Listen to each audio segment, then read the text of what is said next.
Matapos mapatunayang may direktang pagkakasangkot si Pangulong Kuting Jr. sa naganap na trahedya sa Mindanao, hindi napigilan ng anak ni Noel Miswari, founder ng Moro National Liberation Front, na kaladkarin ang Pangulo sa publiko. Nagbigay siya ng matapang na pahayag laban sa administrasyon ni Kuting na ngayon naharap sa matinding kritisismo mula sa iba't ibang sektor ng Mindanao.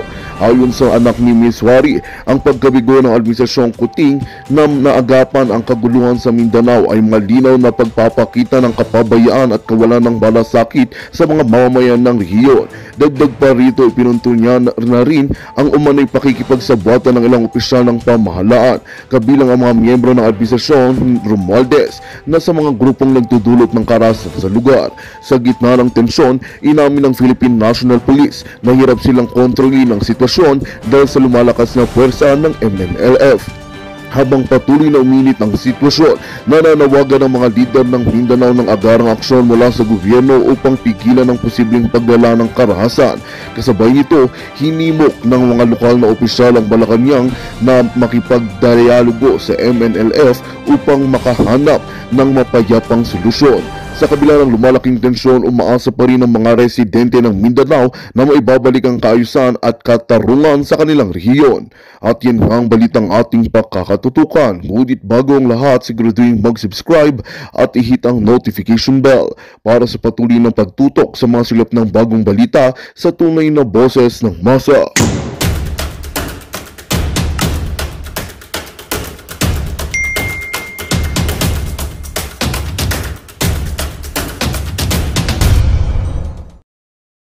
Pinos ni Senator Go sa gikan sa masa para sa masa. Nako, ito lang, kamakailan lang, masayang nagkita matalik na magkaibigan si President Duterte at saka si former Speaker Sani Belmonte. Nagkasabay sila sa 11th Congress. So may pinagsamahan. Panoorin muna natin itong short video na ito, then magbigay ako ng reaction. Magandang gabi po mga kababayan. Kasama ko po ngayon ang magkaklase, dalawang legend po ito. Magkaklase sa 11th Congress, ang si Uncle Sani Belmonte, former speaker 2001. At naging speaker po ng 2010 at 2016. And of course, si Tatay Digong, kaklase sila sa 11th Congress bilang kongresista at naging mayor. Halos magkasabay rin po sila, naging 3-term mayor at naging presidente naman po si Tatay Digong. Unahin ko lang po, nandito si Uncle Sani Belmonte. Speaker Sani Belmonte. Magandang gabi po sa inyo. Talagang this is a terrific coincidence that I'm very happy about. Isipin nyo, nalaman ko from Senator Bongo na nandito si Presidente PRRD, and actually outside of being president and being a government official, we have been friends since we were congressmen together. Kaya matagal na kami magkaibigan, and I'm so happy that I see President Duterte naging presidente. Pero walang pagbabago, ganoon pa rin siya. Very humble person na pagka kinakausap po, sarap ng usapan din yung pareho, and I'm very happy for this opportunity. Butit nagkita kami. At actually, in the back of my mind, I was really planning to pay a visit to Davao at Satsatan lang. Pero look at this opportunity na naibigay sa akin. Dahil sa nagtawagan na kami ni Senator Bongo, eto, dito kami tatlo ngayon, pagkakasama rito sa kainan, kumain kami. So, I'm really very grateful, alam mo, at saka si President Duterte really is a person I admire. Walang yabang ito, walang yabang, di prinsipyo, and ganun pa rin siya hanggang ngayon. And it's a great honor na magkasama-sama kami ngayong gabi. Actually, gusto ko talaga magdaan sa Davao at makipagsatsatan na sa kanya. Pero here's this big chance. So, kaya ipopostpone ko lang muna in Davao, pero I'll definitely go there also. Kaya thank you, Mr. President. Thank you for being here with you. and exchanging views with you. At marami ring salamat sa kay Bongo. Ito, Mangkin. kung tawagin namin ito, nephew. Why? Dahil sa ang misis ko, si Betty Go Belmonte. Go rin. Kaya, Salamat, Uncle. Ito naman po si Tatay Digong. Kaklase po sila. Mga kababayan ko, I am really honored to be with the Speaker Belmonte. Speaker man ang tawag ko sa kanya, talagang speaker siya. To be with him, to break bread, including my wife here. And for the longest time, we have not seen each other. So I consider this a very enjoyable moment in our lives. You know, life is getting to be shorter for us, kaming matatanda na. But whatever little time left for us dito sa buhay at nagkikita kami, we always reminiscence and remember the days during the Congress and during the time when we were out of the country. Nagpapasyal kami, including everything sa Middle East. Kaya lang, what struck me at that time was, pauwi na kami, nag-peel off siya. And he said, I'm not going with you because sabi niya, pupunta ako ng Luxor. Sabi ko, mag-isa ka lang, sir? Sabi ko, is it not a dangerous thing to do? Sabi, no. Sabi ko, adventurous talaga ito si Speaker Belmonte. Kaya marami siyang experience. Pero I admire him and I consider him one of my closest friends. Salamat po. Nakakatawa po ang magkaklase sa 11th Congress noong 1998. Naging speaker po si Uncle Sunny Belmonte at bumalik po muli as speaker. At si Tatay Digong naman po naging mayor at naging presidente. Pareho silang 3-term mayor ng kanilang mga syudad, no? Quezon City si Speaker Belmonte at Davao City naman po si Mayor Rodrigo Duterte, naging Pangulo. Ngayon nagkita sila muli, mga magkaklase. Dalawang legends po ito sa Pilipinas. Ang ating Tatay Digong at Uncle Sunny Belmonte. Salamat po. Okay, so yun wala naman silang binanggit tungkol sa politika. Kaya lang, sa tingin ko, nag-uusap ng mga yan. Naghahanda na sila para sa 2025 midterm elections. Napaka-importanting election itong 2025. Kasi kung sino ang lamang, sabihin, yung makakuha ng maraming senador, congressman, local officials, malaking epekto nito sa 2028 presidential election. So, maganda yan, former speaker and former president. Katapat, incumbent president and incumbent speaker. Sa napapansin ko lang, yung galaw ng Speaker of the House natin ngayon, talagang all points out na naghahanda siya para sa 2028. Ang kanyang mga paghanda, makikita mo yan, yung bagong Pilipinas Service Caravan. Nako, umiikot sila. Ang pondo nito, billions of pesos din, umiikot, nagbibigay ng mga ayuda. Pinakaletes yung Tawi-Tawi. Nako, maganda yun. Nabisita ang Tawi-Tawi. Kaya lang,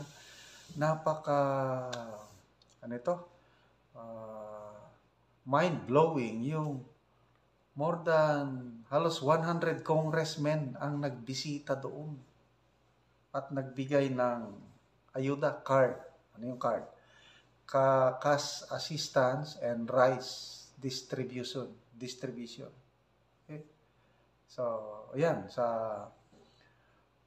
yung sa DSWD, Ang daming mga ayuda ngayon yan na naka-insert. Kasi ang laki yung unprogrammed funds.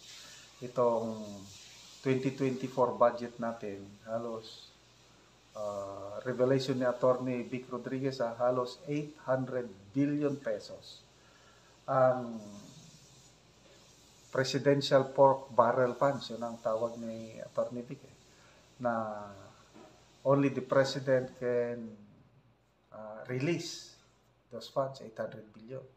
At ako, nakikita ko, yan, okay naman, nakakatulong.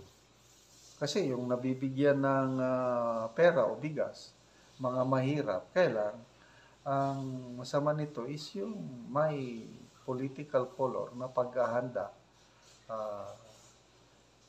Tingin ko lang ito, paghahanda sa 2025. Okay. Pinaka-latest na nabasa ko, kahapon nata, ang speaker nagbisita sa isang housing project ng gobyerno, yung pambansang pabahay program ng gobyerno, na target nila 1 million houses per year. Sa San Mateo Rizal, nagbisita ang speaker. So, talagang napakasipag talaga ang ating speaker na housing, ayuda, bigas, lahat nandyan. Very, very active. Yung presence niya, kitang-kita eh.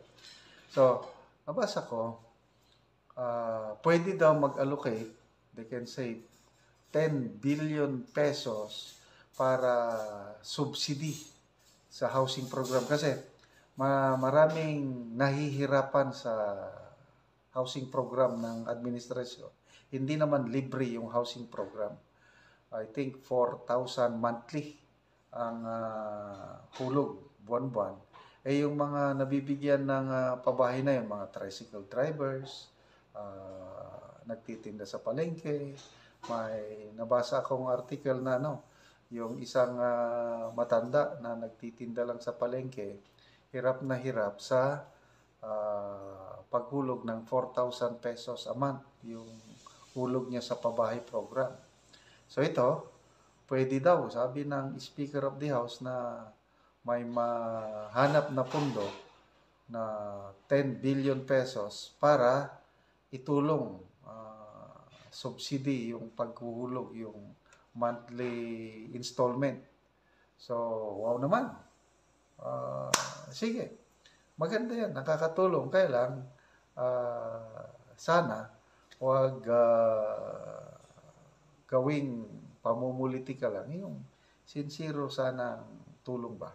Anyway, balik tayo sa sana may napag-usapang maganda para pagtutulungan ni PRRD at ni Speaker, dating Speaker Sane Belmonte.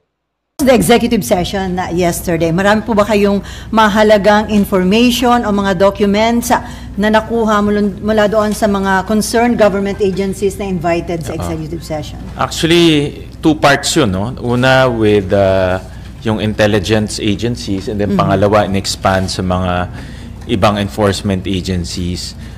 After nung first part, kinilabutan ako no? Dahil nga na-confirm ng ating mga intelligence agency yung kinakatakutan natin na lumalalim na yung ugat nitong Pogo.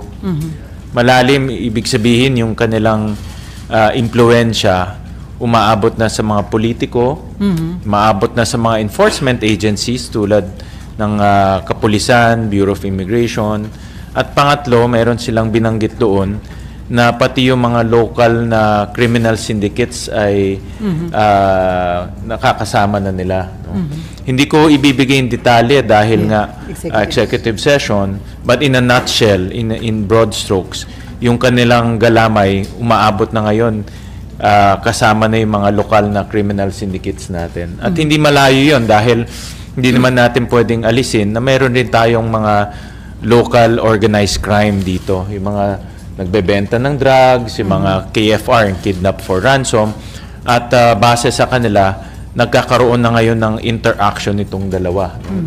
Nakakatakot to dahil pera ng mga foreign criminal syndicates pumupunta na dito, pinupondohan nila yung local criminal syndicates. Kaya nagsasanib puwersa na itong mga masasamang elemento. So sir, sinabi niyo nakakakilabot, lumalalim na yung inaabot nga nitong sa Pogo. So, conforme ka po ba doon sa suggestion na ideklara na national security threat itong Pogo? Actually, yun rin yung aking suggestion sa NSC, sa National Security Council, na iakyat na ito sa Presidente, sa ating Pangulo, dahil ang chairman ng National Security Council ay ang ating Pangulo.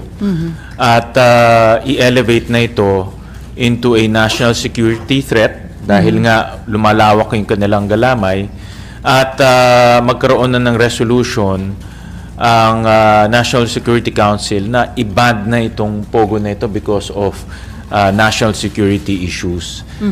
Hindi na siya ordinaryong kriminal na pumasok lang dito at mahuhuli natin, lumalawak na yung kanyang galamay.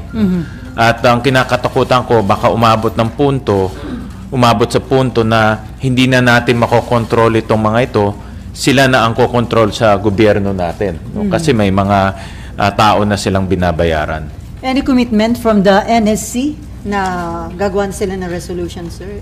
Nag-commit yung representative kahapon na ilalahad nito o i-bring up nito sa national security meeting nila dahil siya rin mismo conforme siya na ito ay isang national security threat. Kaya actually lahat kahapon, no? Ang maganda kasi si Senator Risa, tinanong niya isa-isa at lahat, of course puwera PAGCOR, pero lahat conforme na ito ay national security threat at walang mabuting idinudulot para sa ating bayan.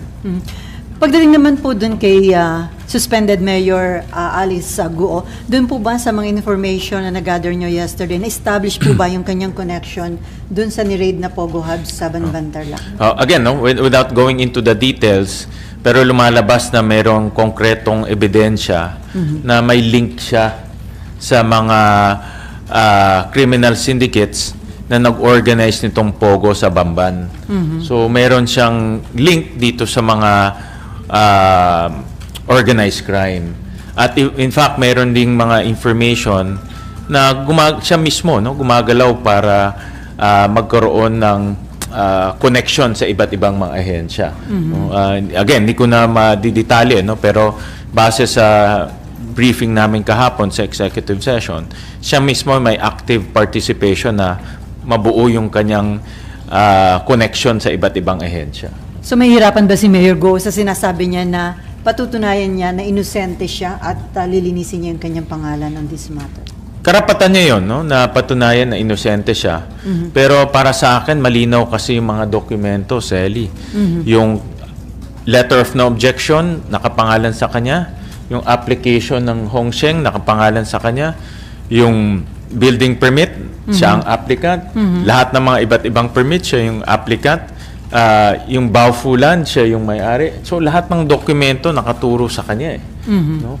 At yung Baofulan, binuo para, isa lang naman ang objective ng Baofulan. Binuo yan para makapasok itong Pogo sa Bamban.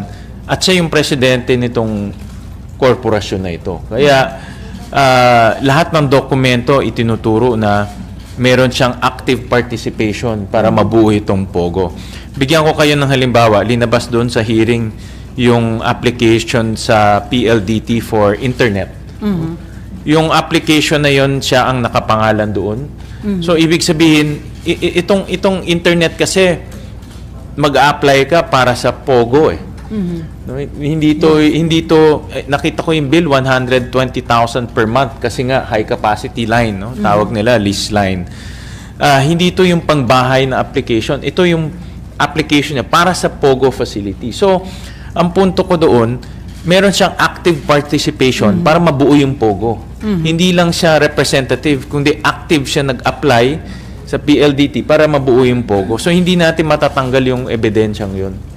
So dahil nga kiniklaim na innocent daw siya, ngayon po nag-file ng motion for reconsideration sa Office of the Ombudsman, yung abogado ni Mayor Guo, para daw i-lift yung preventive suspension issued by the Office of the Ombudsman. Sa tingin nyo, hindi ito mapagbibig? Delikado yan, delikado na ma-lift yung preventive suspension dahil gusto natin pati yung mga nagtatrabaho sa municipal hall ng Banban magsalita. No? Siyempre, kung mayor ka, matatakot yung mga nagtatrabaho doon na magsalita. No? At gusto natin patawagin rin yung mga ibang nagtatrabaho doon para ibigay yung impormasyon sa atin kung ano yung kanilang nalalaman, ano yung kanilang nakikita, at sino nag-uutos sa kanila. Pag nandyan siya, obviously, pwede niyang impluensyahan niya. Kaya, importante na patuloy yung kanyang preventive suspension habang nag-iimbestiga yung mga enforcement agencies. No? Senate, kasama na doon ng Senado, kasama na ibang mga ahensya. So you're hoping na hindi... I'm hoping. I'm very confident na hindi magagrant yan. No? Nabasa ko yung order ng Ombudsman at yung petition ng DILG at matibay, no, yung petition ng DILG. So I'm very confident hindi magagrant. Pero having said that, gusto ko lang ipaliwanag na pag ma-lift yung suspension na yan, may impluwensyahan niyo yung mga taong nagtatrabaho doon. No? So importante yung mga nagtatrabaho doon ay makapagsalita sila ng malaya. Ngayon po ba, sir, may po kayo na takot magsalita? Yung mga... Natural tendency yan ng mga employees sa City Hall or sa Municipal Hall. Kung andyan si Mayor, talagang mag-iingat sila magsalita. No? Sir, sinabi ni Mayor Guo na handa siya magpa-DNA test only if her recognized birth mother, yung kanilang family na former helper, ang magsasurface. Handa daw ho siya na magpa-DNA test. Okay rin yun. Kung yan ang magpapatunay ng kanyang citizenship, okay rin yun. Pero sa mga narinig ko at sa mga impormasyon na aking nakalap, na itong si Wen Yi, ang pinapakilala niya na biological mother niya. No? Marami akong nakausap na mga taga-Valenzuela at taga-labas na rin yung mga naging kanegosyo nila o naging nakahalubilo nila na pinapakilala itong si Wen Yi na nanay niya. No? Yun ang narinig kong information. Kaya ang aking hamon sa kanya at kay Wen Yi, magpa-DNA test sila ng transparent. Transparent, open, may witnesses para malaman natin. No? Pwede rin ako nagkamali. Baka nagkamali yung aking information o yung mga narinig natin. Pero pwede rin tayo na tama. No? At ito rin magiging katunayan kung ano talaga yung kanyang nationality. Kasi wala nang debate yung tatay niya Chinese. So yung nawawala na lang yung nanay niya. Ang kwento niya kasambahay, ang kwento ng iba si Wen Yi. So dito na lang naman maglalaro kung ano yung talagang citizenship niya or nationality in this case. Any question related to this? Okay, Victoria.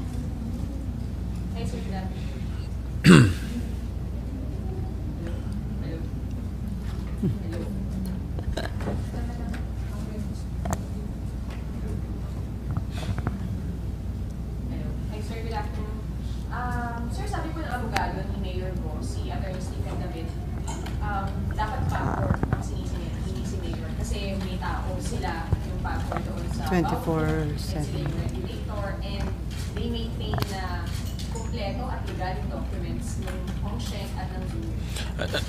Dalawa sila mayroong accountability. Dalawa dapat sisihin. Hindi rin pwede sabihin ng PAGCOR na wala silang kasalanan. Meron din silang accountability. May pananagutan sila dito sa isyung ito. Tama, meron sila, inamin naman nila, mayroon silang 24/7 na mga tao doon. Pero sila mismo, nung first hearing, nakita namin, sila mismo nag-violate ng kanilang mga guidelines. At ipapakita namin yan sa susunod na hearing na maraming guidelines na sila mismo naglabas na violate nila, kaya tayo umabot sa ganitong punto. Pero sa kabilang banda, hindi rin natin pwedeng ialis na nasabi ko nga, si Mayor Go ay nasa gitna itong Pogo company na nag-apply sa Bamban, itong Hong Sheng. yung pangalan niya andun lahat sa mga dokumento, so hindi natin pwedeng maialis yan. Of course, sasabihin niya na wala siyang connection, pero based on the kwento niya yan but based on the documents, andun yung pangalan niya. Active Hindi lang yung one time, but in multiple documents. Pati electric co-op, di ba? Nakita niyo naman, pati yung application sa kuryente, sa kanya nakapangalan rin. So may active participation para mabuo itong POGO. Pero siya yung dating sinasabi niya, natural na part siya ng process kasi president siya ng bawat committee. So, di ba siya absuelto? Kasi nung application period naman, bawupuan ba siya? Yeah, Baofu official siya. Siya ang presidente ng Baofu. 50% ng Baofu sa kanya. But at the same time, siya rin yung applicant para sa Hongsheng. Yung Hongsheng yung na-raid no? At itong Baofu development, ginawa to para sa Hongsheng. So in other words, siya yung taong nagbuo nito. No? Of course, sinasabi niya merong iba, pero again, no, dapat tignan natin yung dokumento. Sa dokumento, siya yung nagbuo nito no? At siya talaga ang may active participation o gumawa siya ng paraan para mabuo rin ito. At the same time, yung mga partners niya, mayroon siyang 4 na partners, isang Filipino, at pinuntahan namin yung si Miss Carion. Apparently, si Miss Carion is a clerk sa kumpanya nila. No? Nagtatrabaho siya sa mga GWOS and hindi siya high-ranking official, clerk lang siya. Yung 3, may criminal records, no? 2 doon yung nahuli sa Singapore, yung isa doon mayroong warrant of arrest sa China na nagtago nung nagkaroon ng raid. So, pag titignan mo yung kabuuan, no, partner mo, mga pugante, ikaw may active participation ka sa pagbubuo nito, hindi mo pwedeng sabihin wala kang alam no? Parang parang imposibleng wala kang alam. Ikaw ang gumalaw para mabuo ito lahat no? Sir, last, saan po, nasa na sila Mr. Angelito and si Wendy? And kung nakalabas na po sila ng bansa, paano maapektuhan yung investigation? Based on my information, according to the Bureau of Immigration, umalis sila nung May 20. That's last month. This is after the first hearing. No? Nagkaroon tayo ng first hearing. After a few days, umalis sila. No? And Chinese citizen sila no? Mayroon tayong picture ng passport sila. So wala silang obligation na bumalik dito sa Pilipinas. No? They can stay there forever. No? Habang nangyayari ito dito, pwede silang doon na muna tumira. No? Kaya yan ang magiging problema natin dahil wala na si Wendy. Hindi rin nating hindi na makakapag-DNA para malaman yung kanyang nationality. But at the same time, magpa-file rin kami ng resolution to investigate yung fake birth certificates sa ating bansa. Dahil doon sa hearing, lumalabas na mayroon 300 plus na mga fake birth certificates, of which 60 plus foreigners ang kumuha. No? So, magpa-file ako ng resolution to investigate that. At the same time, kasama doon sa resolution yung case ni Angelito Go. Kasi kay Angelito Go, masyadong garapalan no? Hindi lang isang beses niya finake yung birth certificate, 4 na beses siya nag-fake ng birth certificate. Makikita natin doon, aside from kay Alice Go, meron yung kay Sheila Go, kay Seaman Go, kay Wesley Go, lahat fake ang ibinigay na information. No? Doon sa pangalan ng father, sinulat niya doon, lahat Angelito Go. Pero ang pangalan niya is Jiang Jong Go. Tinanong doon, nationality, sinulat niya Filipino. Pero ang kanyang nationality, Chinese. 4 times niya ginawa yon. Yung date of marriage, naglagay siya ng date doon na wala naman marriage certificate. At ang kasamaan pa, yung year ni Alice Go at Sheila Go, iba sa year ni Seaman Go at ni Wesley Go. So halatang nagsinungaling siya para makakuha ng fake birth certificate. No? So itong si Angelito Go, isasama ko sa resolution para mapatawag rin. At dahil binaboy niya yung late registration ng ating bansa eh. No? At dahil sa pagbababoy niya ng late registration ng ating bansa, nagkaroon tayo ng ganitong issue. No? Meron tumatakbo bilang mayor at hindi rin natin alam kung ano pang pwedeng abutin niya dahil pwede siya rin mag-file ng congressman, governor at iba pa. Pero sir, wala bang negligence sa part ng mga government agencies para hindi na validate yung mga ibinigay na information? Wala kasi sa proseso nila yung validation. Ito rin isang angulo na dapat tignan eh. Kung pupunta ka doon at magbigay ka ng testimonya mo, susulat nila doon, tapos na. No? Wala nang kinakailangan. Wala nang kailangan validation. Kailangan, ang aking nakikita dito, kahit papano merong random violation. Tingnan mo yung dokumento kung tama o hindi. Kung nagsinungaling siya or nagbigay siya ng peking mga supporting documents. No? So, walang ganun eh. Walang ganun na nangyayari. So, meron talagang defect yung ating late registration process and birth certificate process na rin. Bigyan ko kayo ng halimbawa. Pwede mo lang isulat doon na hilot ang ginamit mo hilot ang ginamit mo doon sa pagpapanganak. Pero hindi natin alam kung sino yung naghilot nun dahil yung nanghilot naman wala namang lisensya yon. Unlike a midwife may lisensya, unlike a nurse may lisensya, ito walang lisensya. So kumbaga hindi natin alam kung sino talaga ang gumawa para ipanganak ka, no? So may mga ganun na kailangan nating ayusin para maging mas accurate yung birth certificates natin. So may mga reforms na dapat ipatupad sa ilang batas natin. So. Ang nakikita kong tatlong legislative proposal dahil dito sa investigation. Una, total ban ng POGO immediately. Pangalawa, pag-aayos ng late registration at birth certificate process natin. Pangatlo, ihiwalay na yung regulatory at operating responsibilities ng PAGCOR. Nasabi ko na ito nung una pero ito na naman yung isang obvious na conflict of interest ng PAGCOR dahil kumikita sila sa kabilang banda pero sa kabilang banda nagre-regulate sila. No? At dahil kumikita sila, hindi sila naghihigpit at ito lumalampas. Kikita natin na umabot sa ganitong punto na napakaluwag yung ginagawa nilang pagbabantay sa mga POGO. So dun sa tatlo, may isa nang na-file na sir, di ba? Meron ng isa. Yung total ban. Yung total ban. Yung, alam ko yung paghihiwalay rin, meron na rin nag-file nun. No? So yung reforma nilang sa late registration and birth certificate system natin. Before Mav, sir, meron nilang ni-raid na panibagong POGO sa Porac, Pampanga. Ito ba may connection doon sa ni-raid sa Banbantal? Sa mga initial information namin na nakuha, ito ay dati ng POGO operator na na-cancel yung kanyang license. Pero patuloy pa siya nag-ooperate doon sa lugar na yon. Ito yung Lucky South 99. Nahuli na ito dati, kinansela yung kanyang lisensya pero nagpatuloy pa rin siya sa pag-ooperate. At ang mga information na kuha ko, itong POGO meron siyang seating capacity of more than 1,000 agents o 1,000 na trabahador.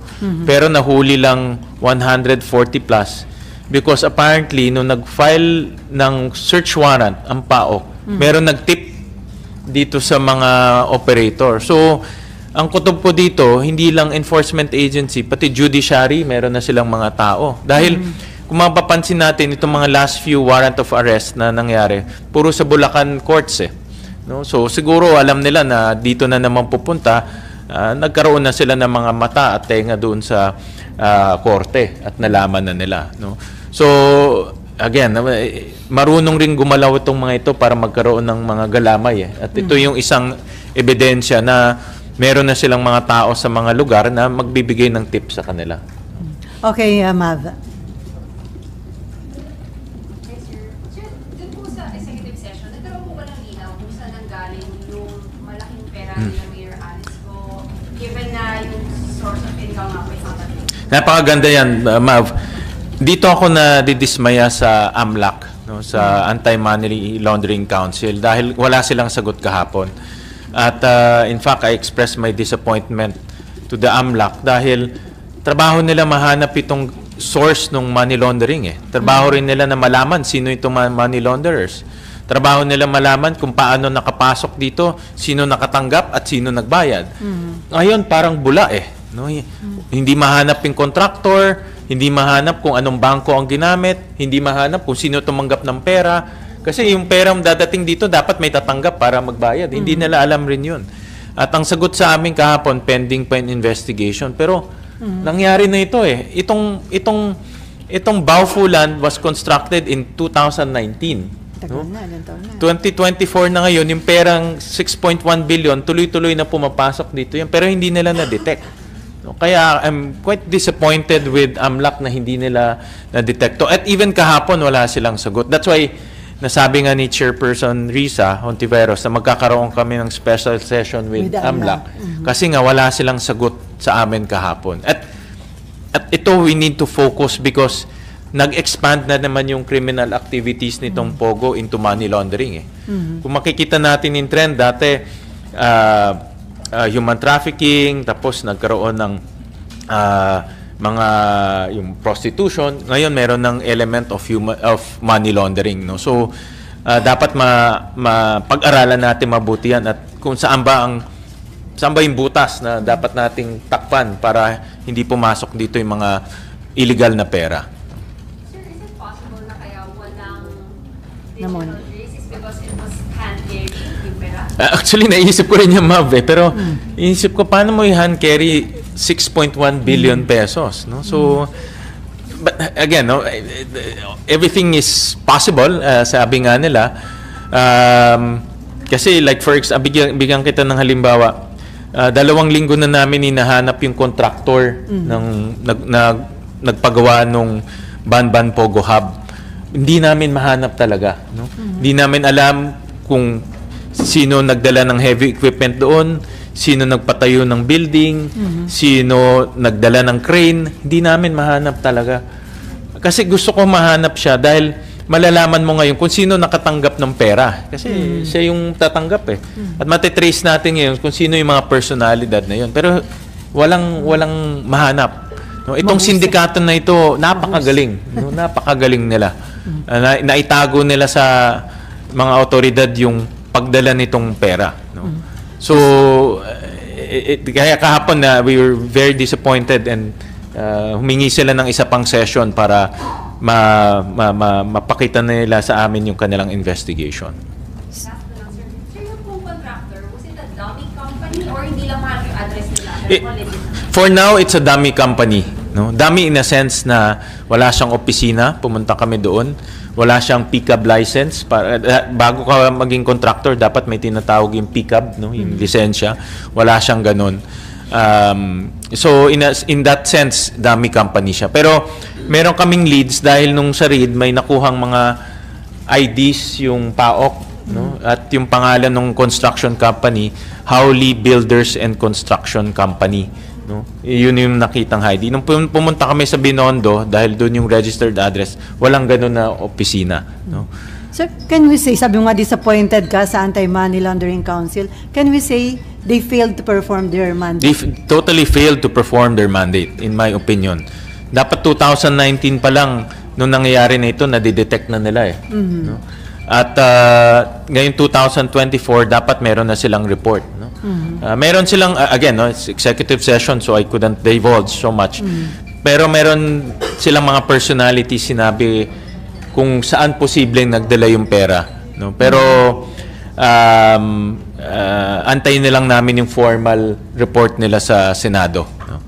So, ibig sabihin, mahina sila sa monitoring. Mahina, napakahina. And to think na ilang beses na natin inamendahan yung batas ng, I'm sure nasundan yung money laundering. Sa gray area. Kasi gusto natin umalis sa gray list eh. Gray no? list. But medyo dismayado ako sa kanilang report kahapon. No? Hindi maganda. Oy, ma'am. Sir, sorry, pahabol lang po. Sir, yung BIR, nandun din po sila sa executive session kahapon. Yes, kahapon. Meron din po silang registered address dun sa BIR, yung mga go, particularly si Juan Lilian, na nasa Quezon City. Pero Sa Balintawak. po namin yung address, tapos fake din po siya. Sa Balintawak? Yan ba yung Balintawak address? Yeah, I saw your report on that. Eh. Kaya nga, meron akong trend meron akong trend na nakita with them faking birth certificate. Marami silang kinuhang marami silang inupahan na mga warehouses, no, katulad sa Valenzuela, sa iba pa. Ginagamit nila yung mga rinentahan nilang warehouses as their residential address, no? Magandang balita ang hatid namin sa inyo ngayong araw. Sa pagtatapos ng aming balitaan, nagbigay kami ng mga mahalagang impormasyon. Maraming salamat sa pagtutok at pagsuporta sa aming programa. Huwag kalimutang manatili sa mga susunod na araw para sa mga bagong balita at mga kwento na dapat nating abangan. Mula sa Boses ng Masa, magandang araw, Pilipinas!